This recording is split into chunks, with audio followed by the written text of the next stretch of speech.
அனைவருக்கும் வணக்கம். இன்னைக்கு நம்ம திருப்புகழ் 7ஆம் பாடல பார்க்க போறோம். ரொம்ப நீண்ட இடைவெளி ஆயிடுச்சு. நம்ம திருப்புகழ் பாடல்கள பார்த்துட்டு வந்தது. திருப்புகழ் 6 பாடல்கள் நம்ம ஏற்கனவே பார்த்துருக்கிறோம். அந்த பாடல்கள் எல்லாம் நம்மளோட பிளேலிஸ்ட்ல இருக்கு. அத பார்த்து தெரிஞ்சுக்கோங்க. இன்னைக்கு நம்ம 7வது பாடல் மற்றும் அதனோட பொருள் என்ன அப்படிங்கிறத தெரிஞ்சுக்கலாம். வாங்க காணொளிக்குள்ள போகலாம். "அறுக்கு மங்கையர் மலரடி வருடியே கருத்தறிந்து பின் அறைதனில் உடைதனை அவிழ்த்தும் அங்கு உள அரசிலை தடவியும் இரு தோள் உற்று அனைத்தும் அங்கையின் அடிதொறும் நகமிழ உதட்டை மென்று பல்லிடு குறிகளும் இட அடிக்கலம் தனில் மயில் குயில் புறவு என மிக வாய்விட்டு உருக்கும் அங்கியின் மெழுகு என உருகிய சிரத்தை மிஞ்சிடும் அனுபவம் உரு பலம் பெற உற கையின் கனிநிகர் என இலகிய முலைமேல் விழுந்து உரு கலங்கி மெய் உருகிட அமுது உகு பெருத்த உந்தியின் முழுகி மெய் உணர்வு அற உழைத்திடும் கணக்கலவியை மகிழ்வது தளர்வேனோ. இருக்கு மந்திரம் எழுவகை முனிபெற உரைத்த சம்பிரவ சரவண பவகுக இடத்த இங்கிதம் இலகிய அருமுக எழில்வேல் என்று இலக்கணங்களும் இயல் இசைகளும் மிக விரிக்கும் அம்பல மதுரித கவிதனை இயற்று செந்தமிழ் விதமொடு புயமிசை புனைவோனே.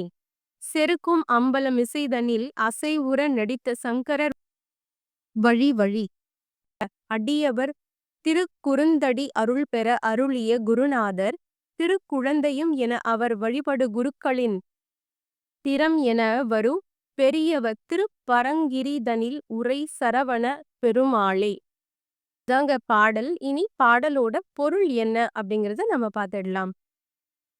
அருமை வாய்ந்த விலை மாதர்களின் மலர் போன்ற அடிகளை பிடித்தும் அவர்களுடைய எண்ணத்தை அறிந்த பின்பு இடுப்பில் கட்டிய ஆடையை அவிழ்த்தும் அங்குள்ள அரசிலை போன்ற உறுப்பை தடவியும் அவர்களுடைய 2 தோள்களிலும் பொருந்தி அணைத்தும் அங்கையின் அடிப்பாகம் தோறும் நகக்குறிகள் இட்டும் இதழ்களை மென்று பற்களால் பல குறிகள் பதித்தும் அடி நெஞ்சில் மயில் குயில் புறா ஆகிய இப்பறவைகள் கோன்று பெரிய ஒலி எழச் செய்தும் உருக்க வல்ல நெருப்பில் இட்ட மெழுகு போல உருகிய ஊக்கம் மிக்க அனுபவத்தால் வருகின்ற பயன்களைப் பெற கையில் உள்ள பழம் போல் விளங்கிய தனங்களின் மீது விழுந்து உருவம் கலங்கி உடல் உருகி அமுதம் பெருகும் பெருத்த உந்தி தடத்தில் முழுகி மெய் உணர்வு அற்றுப்போகும் வண்ணம் உழைக்கின்ற பெருத்த கலவி இன்பத்தில் மகிழ்ச்சி கொள்ளுவதை விட்டு ஒழியேனோ.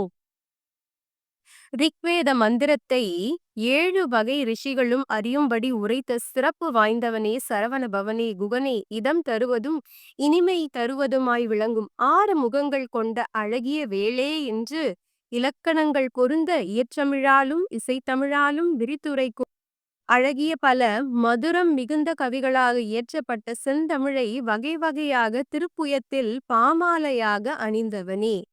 களிப்புடன் பொன்னம்பலத்தின் மீது அசைந்து கூத்தாடும் சங்கரரும் வழி வழி அடியவரான மாணிக்க வாசகருக்கு பெருந்துறையில் திருக்குறுந்த மரத்தடியில் அருள் பெறும் வண்ணம் அருள் செய்த குருநாதராகிய சிவபெருமானது திருக்குழந்தை என்ற நிலையிலும் அந்த சிவபெருமான் வழிபட்டு நிற்கும் பெருநிலையிலும் எழுந்தருளியுள்ள பெரியோனே.